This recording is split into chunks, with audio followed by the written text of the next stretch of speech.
നമസ്കാരം. ബുക്കർമാൻ ബിസിനസ് ന്യൂസിലേക്ക് സ്വാഗതം. ഞാൻ Devika, digital news presenter.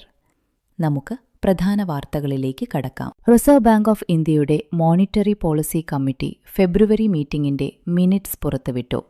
Repo rate 5.25% തുടരുമെന്ന് ഉറപ്പിച്ചു. ഗവർണർ സഞ്ജയ് മൽഹോത്ര പറഞ്ഞത്, ഇന്ത്യൻ സമ്പദ്വ്യവസ്ഥയിൽ ബലമുള്ള വളർച്ചയും ബെനൈൻ ഇൻഫ്ലേഷനും ഉള്ളതിനാൽ നിലവിലെ റേറ്റ് അനുയോജ്യമാണെന്നാണ്. FY26 GDP വളർച്ചാ പ്രൊജക്ഷൻ 7.4% ഉയർത്തി.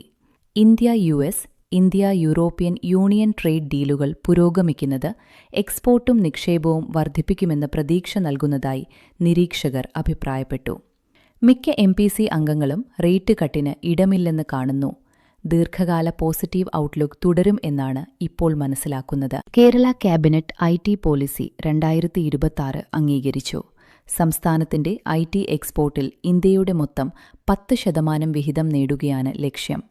അടുത്ത കുറച്ചു വർഷങ്ങളിൽ IT, അലൈഡ് സെക്ടറുകളിൽ കുറഞ്ഞത് 5 ലക്ഷം പുതിയ ജോലികൾ സൃഷ്ടിക്കാനാണ് പദ്ധതി.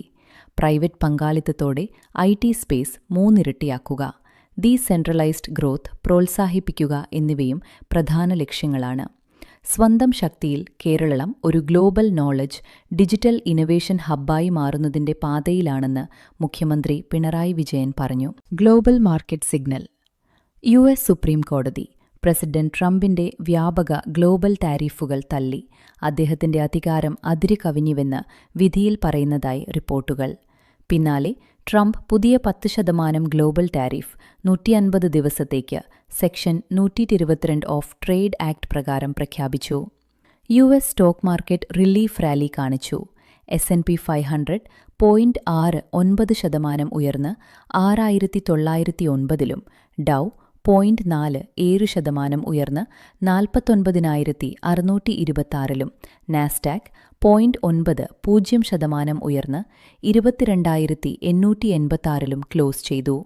എന്നാൽ ടാരിഫ് അനിശ്ചിതത്വം തുടരുന്നത് ഗ്ലോബൽ ട്രേഡ് ടെൻഷൻ വർദ്ധിപ്പിക്കാം എന്നുകൂടി കാണേണ്ടതുണ്ട്. ഗോൾഡ് വിലയിലും ഉയർച്ച. അവസാനമായി 4 quick market snapshot. Indian market February 20 closing. Sensex 82,814.71, 316.5 point ഉയർച്ച. നിഫ്റ്റി 50 25,571.25, 116.9 പോയിന്റ് ഉയർച്ച.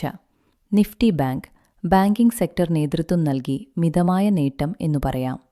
മൊത്തം മുൻ ദിവസത്തെ നഷ്ടം തിരിച്ചുപിടിച്ച് ബാങ്കിംഗ്, മെറ്റൽ, PSU സ്റ്റോക്കുകൾ ഉയർച്ചയ്ക്ക് നയിച്ചു. IT-യിൽ ചെറിയ മാന്ദ്യം തുടരുന്നു. ഗ്ലോബൽ ടാരിഫ് വാർത്തകൾ ഇന്നത്തെ ട്രേഡിനെ സ്വാധീനിക്കാം. ബുക്കർമാൻ ബിസിനസ് ന്യൂസ് വീണ്ടും നാളെ രാവിലെ 7:30. Have A nice day.